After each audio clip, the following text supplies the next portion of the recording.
Hey everyone, welcome back to my channel. So today I'll show you how you can reset your Android phone. Even if you're using Samsung, Oppo or Redmi or any kind of phone, you can do the same settings.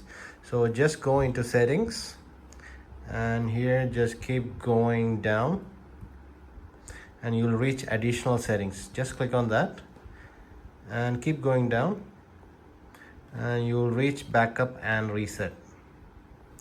So here you have the option to reset the phone. So if you want to erase everything on the phone, you can choose erase all data. Whereas if you want to reset only the network settings or reset just the settings, you can choose that one. So if you are looking to erase all the data, you can go ahead and confirm here. So yeah, that's it guys. If you found this video helpful, do subscribe to my channel. Also like the video. Thank you.